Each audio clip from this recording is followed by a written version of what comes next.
Lumbar, lumbar और cervical, ये ऐसे समझिए, सर्वाइकल ऊपर वाला पार्ट रीढ़ की हड्डी का, लंबर नीचे वाला पार्ट।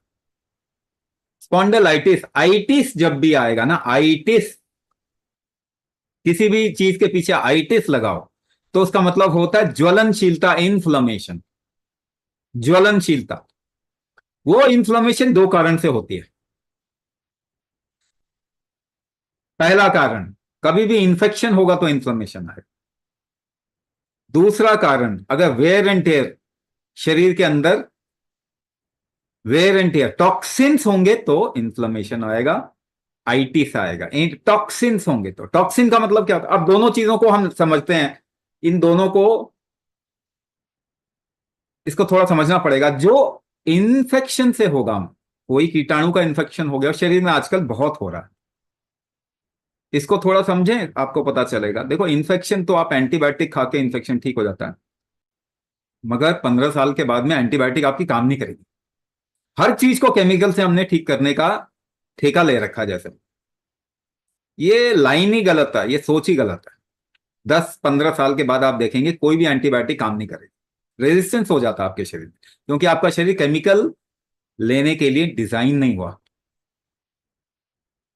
तो 100 जानवर के अंदर कीटाणु रहते हैं, ठीक है, बाहर तो नहीं रहते, शरीर के अंदर रहते हैं, किसी जीव के अंदर रहते हैं। 100 जानवर कीटाणु, हमेशा समझो, कीटाणु बहुत ज्यादा, आप इनको खत्म नहीं कर सकते। कीटाणुओं को अगर आप खत्म कर देंगे तो सारे जीव जंतु खत्म हो जाएंगे इस पृथ्वी पे।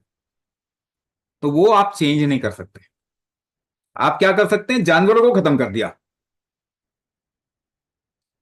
100 जानवर जो बहुत सारे एक एरिया में कीटाणु लेते थे, अपने उनके शरीर में होते थे, अब वो 100 में से 80 जानवर खत्म कर दिए हमने। तो बाकी कीटाणु तो खत्म नहीं हुए, तो कीटाणु किस में डिस्ट्रीब्यूट हो गए? 20 जानवर में डिस्ट्रीब्यूट हो गए। तो इसीलिए हमने क्या किया? इन्फेक्शन की टेंडेंसी बढ़ा दी। हमेशा इन्फेक्शन किसी ना किसी तरीके का ह्यूमन बॉडी में आज के टाइम पे देखा ही जा रहा है, जिसके कारण इन्फ्लेमेशन या आइटिस, मगर वो टेम्पररी होता है। इन्फेक्शन के कारण जो होता है टेम्पररी होता है, 2-4 महीने रहेगा, उसके बाद में ठीक हो जाए। मगर 2-4 महीने शरीर को मौका देने का तो हमने सोचा भी नहीं। और फीवर आ जाएगा तो फट से फीवर कम कर दोगे, कीटाणु को मरने ही नहीं दोगे अपने शरीर में, भाई। शरीर कैसे काम करेगा? 5 डिग्री अगर आपके शरीर का टेम्परेचर बढ़ेगा तो किसी भी कीटाणु को मार देगा आपका शरीर, मगर आप वो नहीं होने देंगे। पैरासिटामोल खा लोगे ना फट से, उल्टी होगी उल्टी बंद कर देंगे, दस्त होगा दस्त बंद कर देंगे। मतलब टॉर्चर करना, तो इसको इलाज कहते हैं आजकल। अपने किसी भी ह्यूमन बॉडी को टॉर्चर करने को हम इलाज कहते हैं। दुनिया बीमार हुए जा रही है तब भी आंखें नहीं खोल पा रहे कि गलती तो हमारे इलाज में ही है। तो शरीर, उस, अगर आप उसको अपना काम करने दो तो इसको हैंडल कर लेता, किसी भी इंफेक्शन को हैंडल कर लेता। अब दूसरा पार्ट आ गया, टॉक्सिन बनना, शरीर के अंदर टॉक्सिन बनना। जब लिवर का डिसफंक्शन होगा, मेटाबॉलिज्म खराब होगा, तो आपके शरीर में हमेशा टॉक्सिन बनेगा ही बनेगा। आज के टाइम पे देखें तो यूरिक एसिड तो बहुत लोगों का बढ़ रहा है, शरीर के अंदर टॉक्सिन्स बहुत बन रहे हैं। तो टॉक्सिन को एक ही तरीके से रोका जा सकता है, और वो तरीका है अपना मेटाबॉलिज्म बढ़ा के। अपने शरीर की जोर लगाने की क्षमता आप बढ़ा दोगे ना, तो शरीर भोजन को पचाएगा भी और उसे बाहर भी निकालेगा।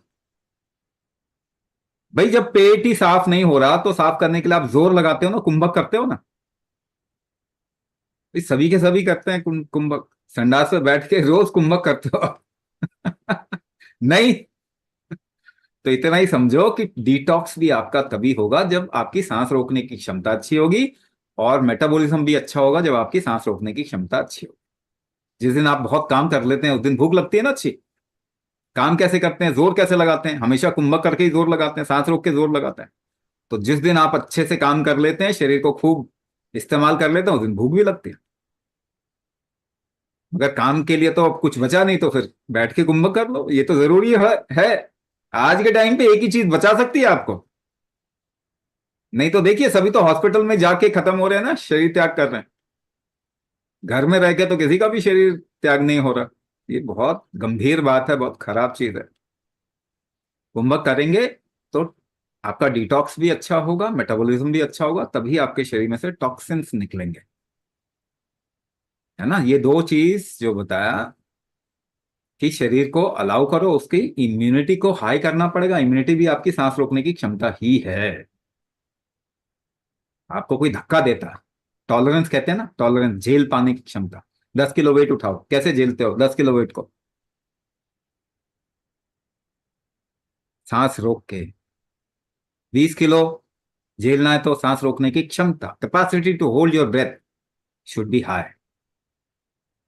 आप इम्यूनिटी के लिए आंवला खाते जाओ, इम्यूनिटी बढ़ जाएगी आपकी। दुनिया की इम्यूनिटी कम क्यों हो रही है फिर? आप सोचते हैं कुछ खा के आपकी इम्यूनिटी बढ़ जाएगी, तो ऐसा नहीं होगा। Immunity is the strength of your body. Strength is always the capacity to hold your breath. वो बढ़ाएंगे तभी आपकी इम्यूनिटी भी बढ़ेगी, वरना तो कोई ऑप्शन नहीं है। कोई ऑप्शन नहीं है। देखिए, ज्यादा एक्सरसाइज करोगे हार्ट अटैक आ जाएगा, हार्ट ही कमजोर है। हो रहा है कि नहीं, स्पोर्ट्स के लोगों को हार्ट अटैक आ रहा है ना। तो पहले हार्ट मजबूत कर लीजिए, कुंभक कर लीजिए, उसके बाद में आप जो मर्जी करोगे कोई परेशानी नहीं आएगी, रिस्क कम हो जाएगा लाइफ का। You will not land in hospital. आपकी जब तक जिएंगे तब तक आप संभाल सकते हैं, if you create sufficient strength of your body.